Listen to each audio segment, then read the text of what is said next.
Okay, so let us start the class now.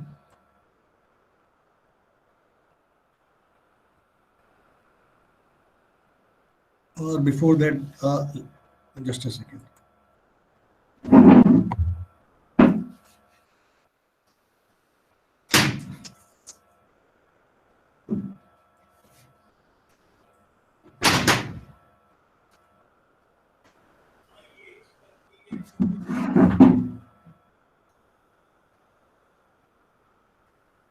Yeah, okay. So I hope the slides are visible to you. Okay. And my voice is also audible. Is it so? Yes, sir. Okay. So let us start from the same point from where we left. In fact, in the yesterday's class, let me. So in the yesterday's class, we studied Hall effect. You understood high field effects, and also the effect of temperature and doping on mobility. Right. So these were the things, and then we also talked about a little bit about junction of two dissimilar materials, or maybe two different regions of the same semiconductor. Now let us talk about another important concept here. So we want to talk about now the excess carriers. Okay. So what are these excess carriers and how they are created? In fact, you will find that in most of the semiconductor devices, there are excess carriers, and because of these excess carriers, the operation of these semiconductor devices, they are basically mainly focused on the generation of these excess carriers. Now, these excess carriers, so they can be created inside the semiconductor, and these excess carriers are basically electron hole pairs. Right? So these excess carriers are basically electron hole pairs. For example, you have a semiconductor and you show some light. So show some light on this semiconductor. So we have a semiconductor, you show some light on this semiconductor, and because you are showing some light on this semiconductor, if the energy of this light or energy of the photons which are coming, okay, via this light, so if the energy of the photon or the light energy is greater than the band gap energy, then this energy will be absorbed. Okay. Now if the energy is absorbed, then that energy will produce electron hole pairs, EHPs, right? Electron hole pairs or excess carriers will be produced because of the absorption of light in the semiconductor.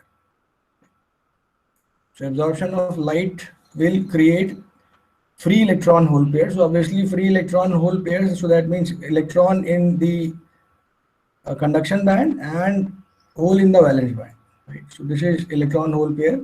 So these will be created when the semiconductor is excited or optically excited via showing the light on the semiconductor.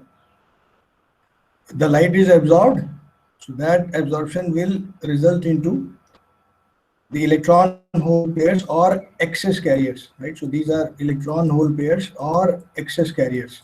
So these will be created in the semiconductor. Okay? And the energy which is absorbed by this semiconductor, so that will be transferred in the form of kinetic energy to these electrons and hole, that is electron hole pairs. Right?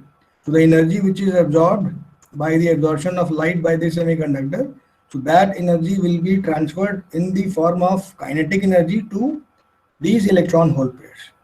Right? Now these carriers are called excess carriers. Now when we say they are in excess, and we had seen that since these are actually generated, right? So obviously the generation rate has to be equal to the recombination rate. So eventually these electron hole pairs will recombine after some time, right? Because that generation rate has to be equal to the recombination rate to keep the equilibrium carrier concentration the product of N naught P naught, so that should be equal to Ni square. So excess carriers are what? These are electron hole pairs which are created by an optical excitation. And in fact, this process, when we are generating this electron hole pairs of excess carriers, so this is called photoconductivity, right?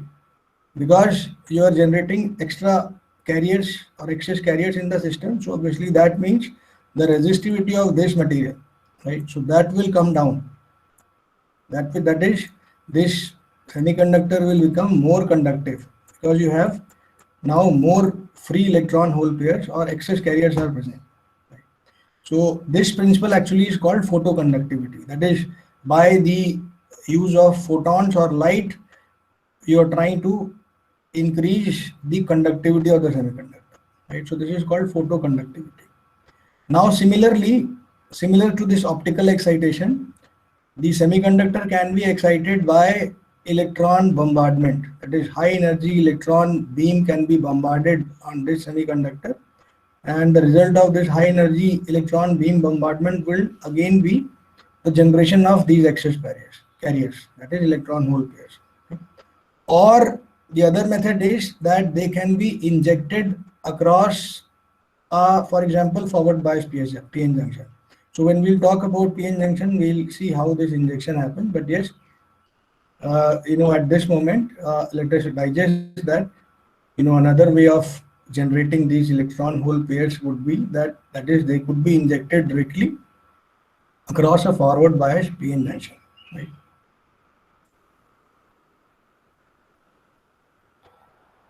Now we understood that since these electron hole pairs are in excess and the generation rate has to be equal to the recombination rate, so these will eventually recombine, right?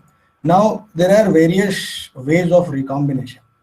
One way we had seen, that is, we had seen band-to-band recombination, okay, where the electron in the conduction band was falling into a vacancy or hole in the valence band, and because of this electron hole pair was disappearing, right, or it was lost. Okay. So obviously electron is not lost. The electron comes over here and fills this vacancy. The electron hole pair, that is free electron hole pair, is lost. Electron is not lost. Electron is obviously now bonded again back to the atom, right? So electron hole pair is lost because of this recombination, right? So this we had seen, that is band-to-band recombination, where a conduction band electron was filling the vacancy in the valence band, right? And we understood that the energy, which is energy difference, that is EC minus EV. So if this is happening, this energy is released, and this energy is released by looking at the mechanism, whether it's a direct recombination, that is direct transfer, or an indirect transfer of electron. Okay. For example, here, so this is indirect. We had discussed that in an indirect semiconductor, you have impurity levels or additional energy levels inside the band gap. Right. Now these additional energy levels are also called recombination sites or trap sites. Okay. These trap sites are actually due to some foreign impurity. Foreign impurity means in a silicon lattice, any other atom other than silicon. So that would be a foreign atom, right? So these impurity levels or these energy levels, additional energy level within the band gap, would be due to impurities, due to foreign atoms, presence of foreign atoms, or maybe because of some defect in the lattice, right? So these three things, that is lattice defects, presence of foreign atom, or presence of impurity.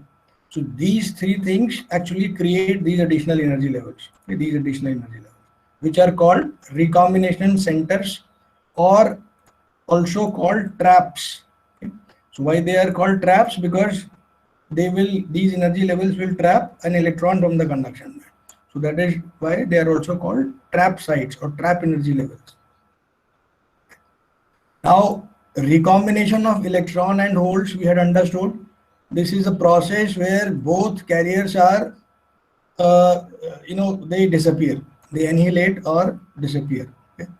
and the energy difference between the initial and final state of electron, that is initially the energy was EC at this level, electron was here. So the energy of the electron was EC, that is conduction band energy, and then finally it falls to the valence band. Now this energy difference, that is EC minus EV, so that is released in this process. Now depending upon what kind of process it is, that is if it is a direct recombination like this, then this energy will come out as a photon. Okay? So you will see a photon or light coming out of the semiconductor because of direct recombination. Okay? So this direct recombination is also called radiative recombination. And here the energy is emitted in the form of photon. Right? So direct recombination, that is, this is also called, or band-to-band recombination, this is also called radiative recombination. Now indirect transmission or recombination, so that is also called non-radiative recombination. So in the indirect recombination, we had seen that the energy which is released during this process, so this is passed to the lattice. So because of this, lattice may vibrate. Okay? Or this is also called phonon scattering. Okay? So the energy is passed to the lattice, or what is also called as lattice scattering or phonon scattering. So these two types we had seen. Now the third type of recombination is called Auger recombination. So this is also similar to the direct recombination, okay? But the only difference is that the energy difference which is released, right? So here also the electron falls into a hole in the valence band. From conduction band to valence band it falls, but the energy that is released, so that energy is transferred to either an electron in the conduction band or maybe a hole in the valence band, right? So that energy doesn't comes out as a light or photon, but that energy is transferred in form of kinetic energy to an electron or maybe a hole, right? So that is actually called Auger recombination. Okay. So that is called Auger recombination. Now we have seen these mechanisms of recombination. Now all these mechanisms that we have discussed for recombination, so they are also valid for generation. I mean, the carriers can also be generated in the same way, that is by band to band generation, trap assisted generation, or indirect generation, and also Auger generation, right? So all these three schemes or three ways of recombination are equally applicable to generation also. So generation is also possible in these three ways. Now apart from these three ways of generation, there are few additional ways of generation also, which are shown over here, right? So in addition to those three ways of generation, there are two more ways of generation. Okay. So for example, here the generation is due to the light absorption.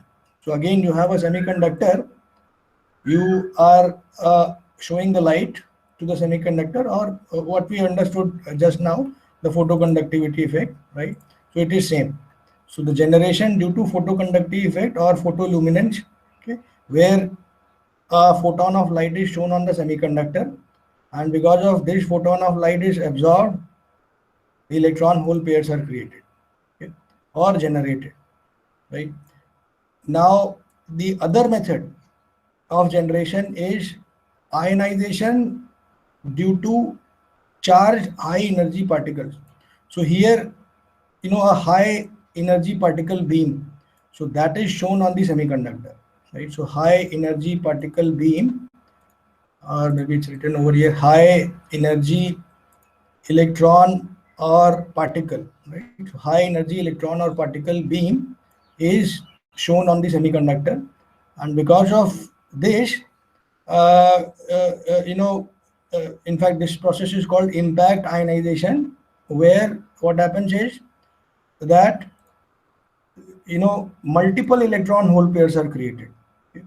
So because of this high energy electron particle beam, okay, multiple electron hole pairs are created, and this high electron energy which is coming from the high electron beam, so that energy of that electron beam, so that also actually is absorbed in this material itself.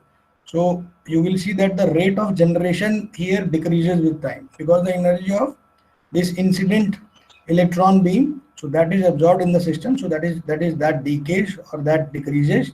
So because of which the rate of generation of electron hole pair also decays with time.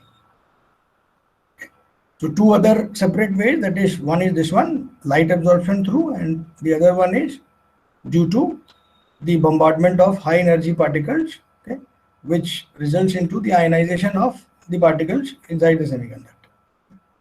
So because of this, multiple electron hole pairs are created, because the intensity or charge of that or energy of that electron beam is very large, okay, even very much larger than the band gap. So here in this case, in the photoconductivity effect, it was just larger than band gap, so it was able to create one electron hole pair. But here this electron beam has a energy which is much larger than the band gap. Okay, so because of this, it can create many electron hole pairs. In fact, that can be understood by this impact ionization process. So where it is believed that when an electron with a very high energy, so that is coming inside the semiconductor. So when a high electron energy beam is coming inside the semiconductor, okay, so let us say electron with a high energy comes up, okay, and this hits a covalent band. Okay. So covalent band means obviously I have this hits a lattice atom, let us say. So it hits a lattice atom, okay, and when it hits a lattice atom, so obviously it breaks covalent bond, and when the covalent bonds are broken, then electron hole pairs are released, right? So one electron and maybe one hole, okay. Then because this was very much heavily charged or highly charged, so it was moving at very high speed, and when a high speed moving electron or maybe a carrier hits an atom in the lattice, the created electron hole pair, so they will also move with a very high speed. Okay. So with these very high speeds, these electron hole pairs further hit lattice atoms. Okay. And when they hit, they further release electron hole pairs, free electron hole pairs. Okay. So free electron hole pairs are again released. So here also. And these free electron hole pairs again move with a very high speed, and they again hit lattice atoms and again break covalent bonds and again release electron hole pairs, right? So we see that multiplication of electron hole pair is actually happening here, right? That is, electron pairs are increasing in large number. So because of this impact ionization, right? So this is called impact ionization, okay? And this causes this avalanche multiplication effect. So this is called avalanche effect or avalanche multiplication effect, where the carriers are multiplying in numbers because of this impact ionization. In fact, we'll talk about this avalanche multiplication of electrons and holes in presence of large electric field when we talk about the PN junction diode. But yes, the concept is same, right? That is, because of impact ionization, you have multiple electron hole pairs created inside the semiconductor, or generation is happening, right? Generation of electron hole pairs. So this is another way of generation. Okay. Now, at any temperature, one can predict the rate of recombination of electrons and holes. So for example, we understood that in equilibrium, this equation, that is P naught N naught is equal to Ni square, right? So this is valid. Now this P naught N naught is equal to Ni square. So this equation is actually maintained by rate of recombination and rate of generation also. So that means, this can be maintained if rate of recombination is equal to rate of generation. So one can write this relation, that is rate of recombination is equal to rate of generation is equal to P naught N naught is equal to Ni square. Okay. So where alpha r, these are proportional. So alpha r here is a constant of proportionality, which depends on how the recombination is taking place. That is, whether it's a direct recombination or indirect recombination. So based on that, we introduce another constant of proportionality, alpha r over here. Right? Now, from this, one can find out the net rate of change in the conduction band electron concentration. So one can find out the net rate of change in the conduction band electron concentration, which will be equal to the generation rate minus recombination rate, simply, right? Net rate of change of electron concentration, which would be given by d by dt of nt, that is net rate of change of electron concentration in the conduction band. So that would be equal to simply generation rate minus recombination rate. So generation rate, that is this alpha r n I square, minus recombination rate, that is this. Okay. And yeah, so this is same, almost same.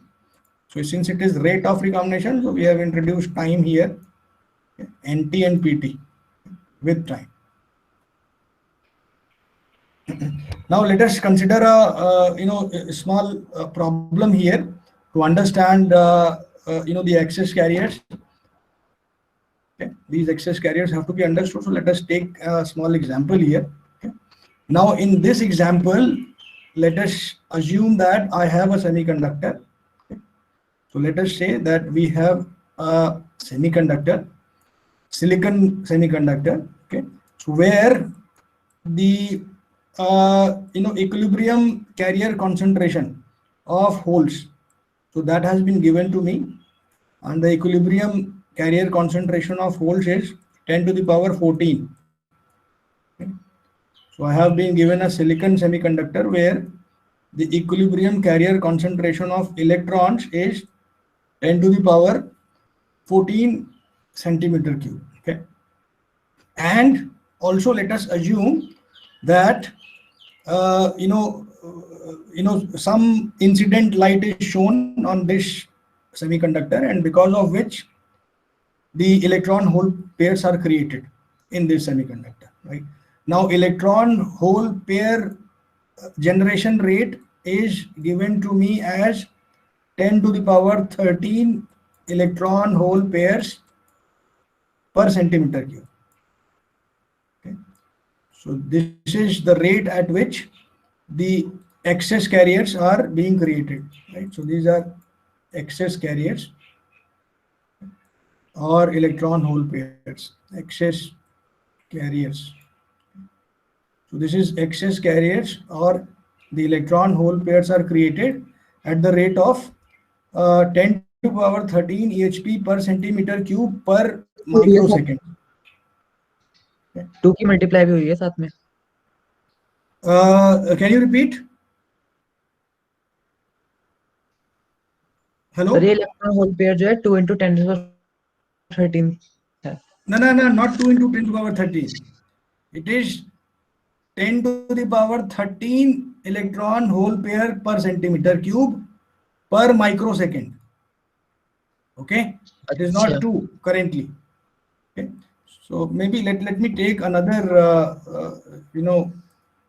screen over here. Let me introduce a new slide, and then let us understand things. Okay. So we have a semiconductor. I'll draw this again, everything. So we have a semiconductor. A silicon semiconductor is being given to me, okay, where, which is optically excited. And because of this optical excitations, I have 10 to the power 13 electron hole pairs per centimeter cube created per microseconds. That is, in 1 microsecond, 10 to the power 13 electron hole pairs are being created, okay, per centimeter cube. Okay. And the equilibrium carrier concentration, so that is being given to me as 10 to the power 14 per centimeter cube. Okay. So equilibrium carrier concentration is given to me as 10 to the power 14 per centimeter cube, and because of this light, the excess carriers are being generated at this rate. These are excess carriers which are being generated at the rate of 10 to the power 13 electron hole pair per centimeter cube per microsecond. And let us say that this generation happens for 2 microseconds. That is the electron hole pair generation. So this happens for, let us say, 2 microseconds. Okay. The electron hole pair generation happens for 2 microseconds. Okay. Now let us go back to the problem. Okay. Now we have to find out now the steady state concentration of electrons and holes. Okay. So the problem is that we have to find out the steady state concentration of electrons and holes. Okay. So this is our problem, and we have been given these things, right? That is, the equilibrium carrier concentration is 10 to the power 14. Excess carriers are generated at the rate of 10 to the power 13 electron hole pair centimeter cube per microsecond, which are generated for 2 microseconds. Okay. So obviously in 2 microseconds, this is for 1 microsecond, and let us say generation is for 2 microseconds. So for 2 microseconds, the total number of electron hole pair will be just 2 times 10 to the power 13, right? So total electron hole pairs in 2 microseconds will be equal to 2 into 10 to the power 13 EHP per microsecond. Okay. So that is, now it is 2 into 10 to the power 13 per centimeter cube, because the generation is for 2 microseconds. Okay. Now one can find out the equilibrium carrier concentration of hole also. N naught is given to me, so P naught can be found, right? So these are equilibrium. So at equilibrium, so I'll write equilibrium. So equilibrium carrier concentration is given to me. N naught is given, P naught can be found, right? By using the same formula. N naught P naught is Ni square, right? So P naught will be equal to how much? Ni square divided by N naught, right? So this is how much? Ni square is how much? 1.5 into 10 to the power 10. That is intrinsic carrier concentration of carrier concentration in silicon is 1.5 into 10 to the power 10 whole square divided by N naught is given to me 10 to the power 14. Okay. So how much is P naught?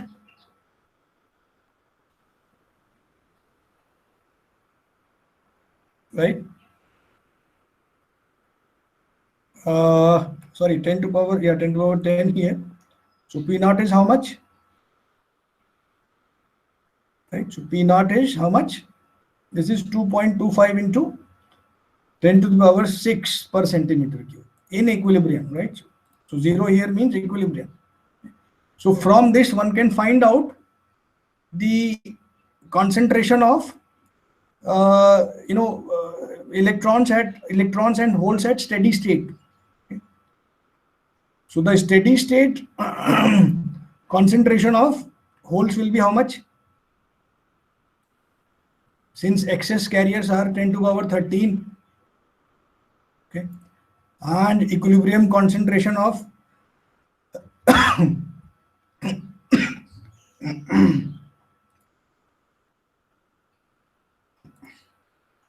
so equilibrium concentration is of the order of 10 to the power 6.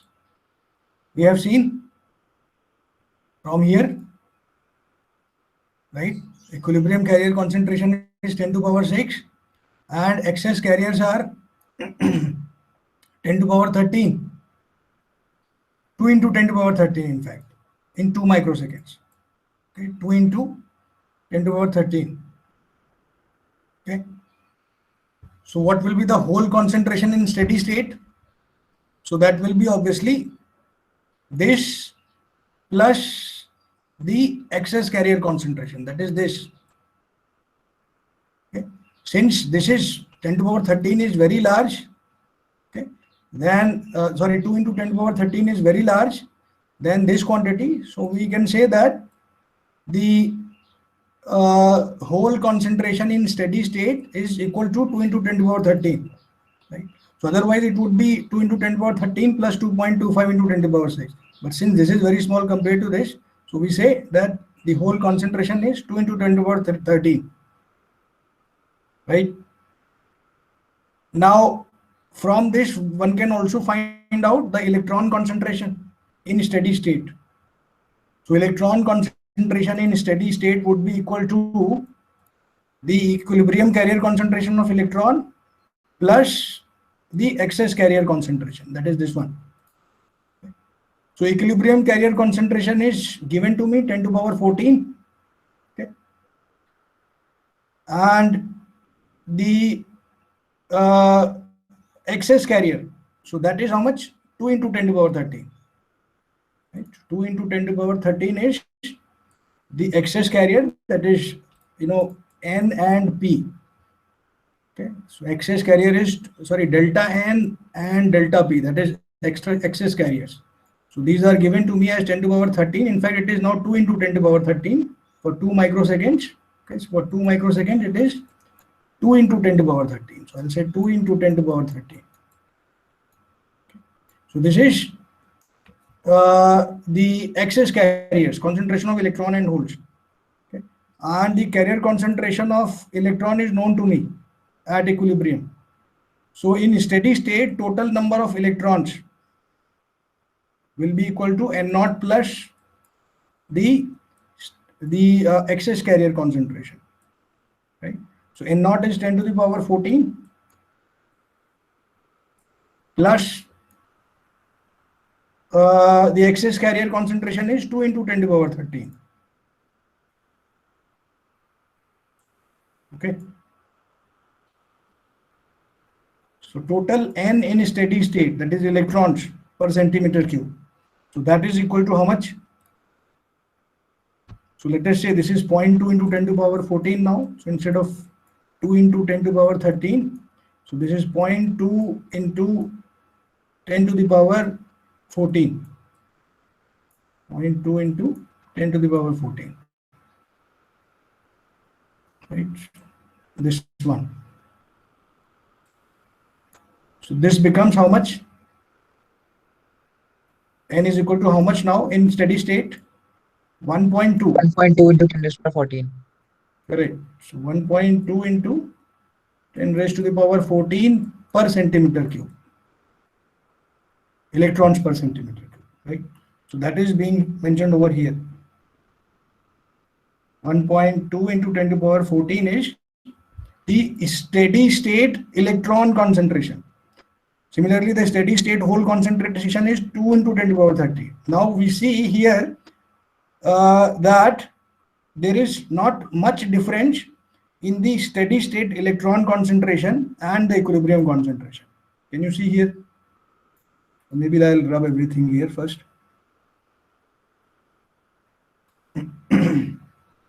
Okay, so we see here that there is not much difference between the steady state value of electron concentration and the equilibrium concentration. It is of the order of 10 to the power 14 only, right? But if we look at the steady state value of holes and compare it with the equilibrium concentration of holes, right? So we see that steady state value is much larger than the equilibrium value, right? So that is the effect of electron hole pair is very much larger on minority carriers, right? So this is a n-type semiconductor, okay, because number of electrons are more. Okay, in fact, it is n naught is 10 to the power 14 and p naught is 10 to the power 6. So one can say this is an n-type semiconductor. So holes are majority carriers. Okay, but because of excess carriers, we see that the total number of holes in the system, that is minority carriers, so that is affected very largely. Okay. In fact, minority carrier concentration now is only just one order smaller than the majority carrier concentration. This process of electron hole pairs majorly affects the minority carrier concentration. So that means, okay. Let me see how much time I have. Okay, we have some time, so we can continue from here. And now let us now introduce another important concept here, and that concept is the introduction of quasi-Fermi levels, right? So introduction of quasi-Fermi levels. So in fact, we saw that in steady state, the electron and hole concentration is different compared to the equilibrium carrier concentration, right? Now this steady state concentration, so this can also be included in the energy band diagram, right? So far we had seen that electron and hole concentration in equilibrium can be calculated by this relation, that is N naught is Ni times e to the power Ef minus Ei by kT, and P naught by this. So by this one can find out the equilibrium carrier concentration of electrons and holes, right? Where we are using a common Fermi level Ef here, right? Now one can similarly find a relation like this for electron and hole concentration in steady state also, right? Now that is actually not possible by using a common Fermi level Ef, right? So if I have to relate a similar equation to find out steady state concentration of electron and holes, we need to define separate Fermi levels for electrons and holes, right? That is, we need to define separate Fermi levels, maybe Fn for electron and Fp for holes, because this Ef, that is this Fermi level, so this is only valid when the system is in equilibrium. So when system is not in equilibrium, that is in steady state, Ef has no meaning, it is meaningless. Okay. Now to find out the steady state electron concentration, one cannot use this equation. So this equation has to be modified by including extra Fermi levels, that is Fermi level for electron and holes should be separately defined. And these two Fermi levels, these are called actually quasi-Fermi levels. So by introduction of these two separate Fermi levels for electrons and holes, one can find out the excess carrier concentration, which can be given by this relation, that is N, that is excess carrier concentration, not excess carrier concentration, this is total number of carriers in the steady state, which includes the sum of excess carriers plus the equilibrium carrier concentration, right? So N was N naught plus, that is equilibrium carrier concentration plus excess carriers, right? So by this, steady state concentration of electrons and holes can be found. So instead of Ef, that is Fermi level Ef, we are utilizing Fn and Fp. So for N, we replace this Ef by Fn, and for finding out the holes in steady state, we replace Ef by Fp, right? So this is, I'll write here, this is for steady state. Steady state electron and hole concentration, and this one was for equilibrium. Okay. So these two Fermi levels which we have introduced, these are called quasi-Fermi levels. Okay.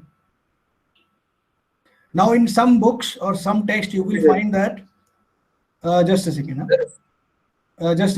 I'll give you some time. So in some text or some books you will find quasi-Fermi levels are also represented by IMREF. So this IMREF represents quasi-Fermi level in some books. In fact, this IMREF is simply Fermi level spelled backward, right? F-E-R-M-I. So this is called quasi-Fermi level. Yeah, now you can please ask your question, please.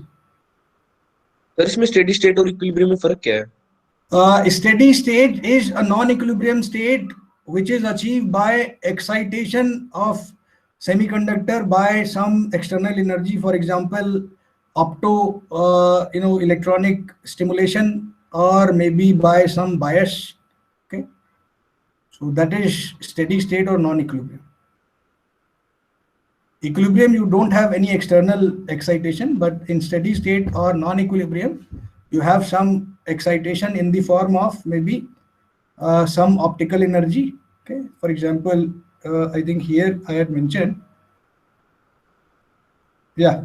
So this is a example of steady state or non-equilibrium state, and yeah, here this one. So this is also, that is photoconductivity or maybe photo conductivity experiment. So that is also a steady state example of steady state, where the excess carriers are created by optical excitation or electron bombardment, or they can be injected across a forward bias P injection. So these are the examples of steady state or non-equilibrium states. Okay. Excuse me, sir. Yeah.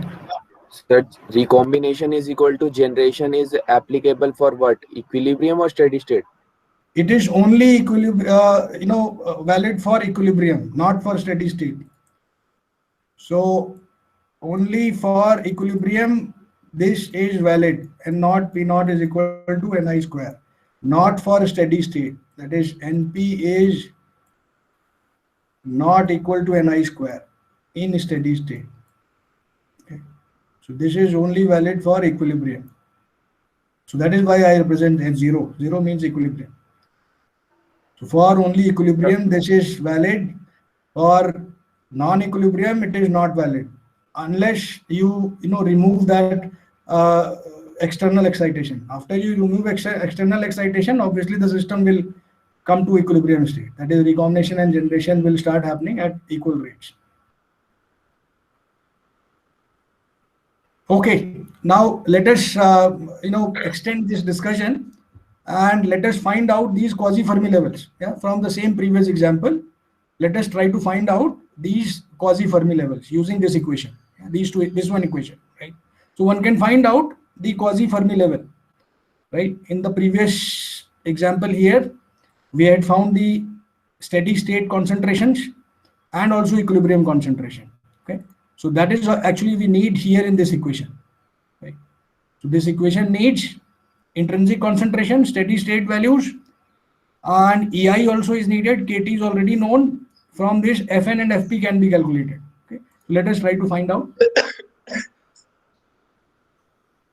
So when we use this equation, that is N is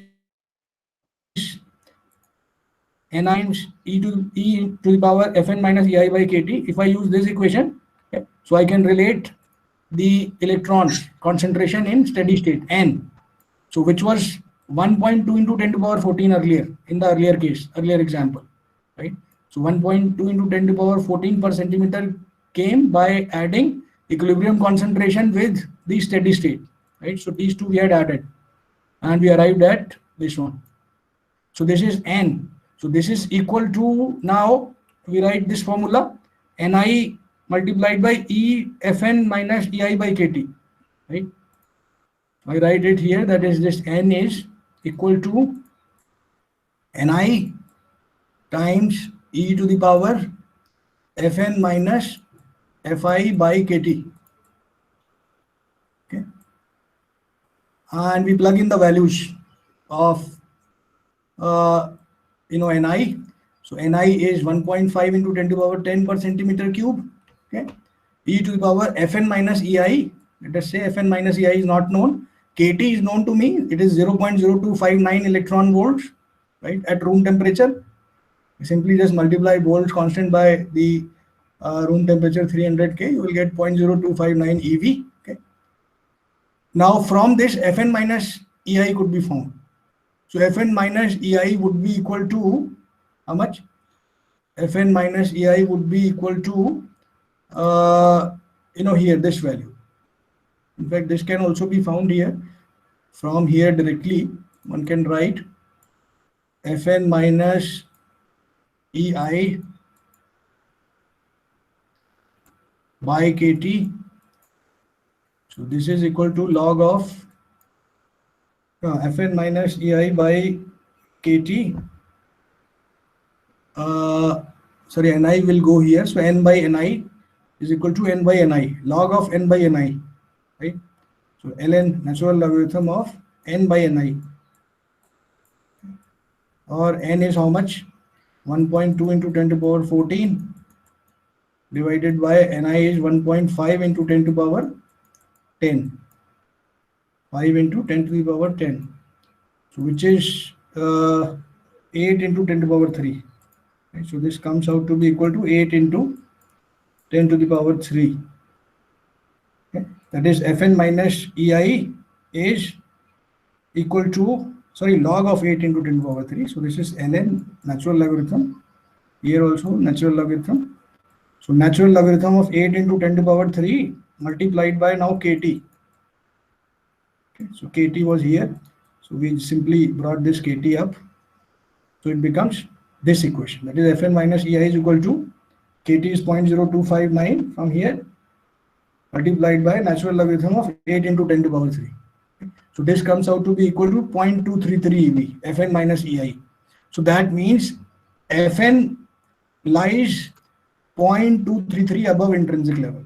Since Fn is greater, so difference Fn minus Ei gives me how much above Fn lies above Ei. So Fn lies, that means 0.233 above Ei, intrinsic level. So if I try to draw the band diagram, and let us say I have an intrinsic level over here, so Fn will lie 0.233 eV over above over the intrinsic level. So this is my Fn, and this spacing is 0.233. 0.233. So similarly, one can find out Fp minus Fi, right? Fn minus Fi, similarly, not Fp minus Fi, Ei minus Fp, right? So from here, that is P, Ei minus Fp could be found. So you'll get Ei minus Fp as, Ei minus Fp will be found to be equal to 0.186 by the same process, right? So Ei minus Fp will get as 0.186 eV.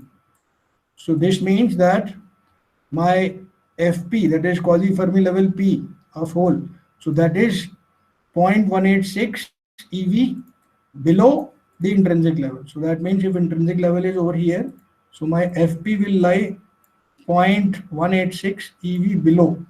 That means this spacing is 0.186. Right? So this is 0.186 eV. And this is my Fp. Now similarly, the equilibrium Fermi, so that can also be found from this equation.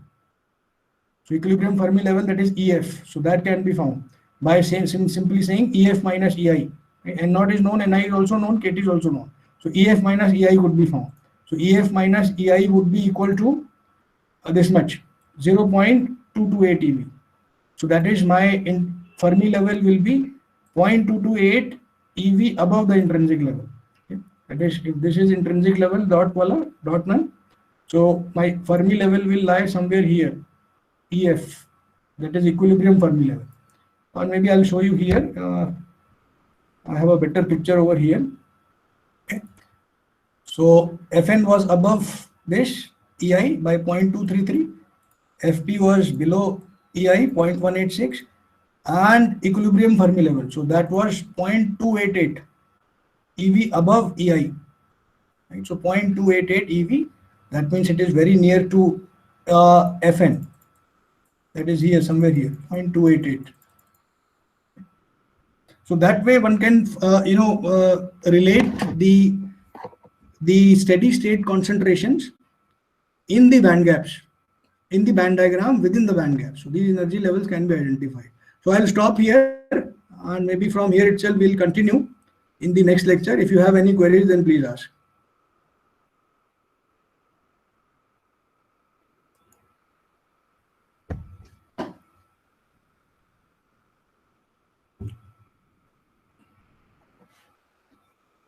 Yeah, so if you have any queries, then maybe you can ask.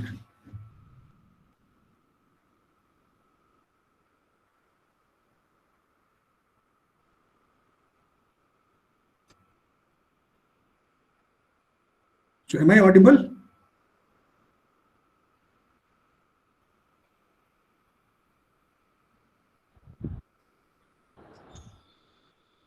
Any queries, questions? Raghav, Saksham, Jeet, Aryan, Abhishek, Aman, Anshu, Shubham, Shaumya, any questions, please? No, sir.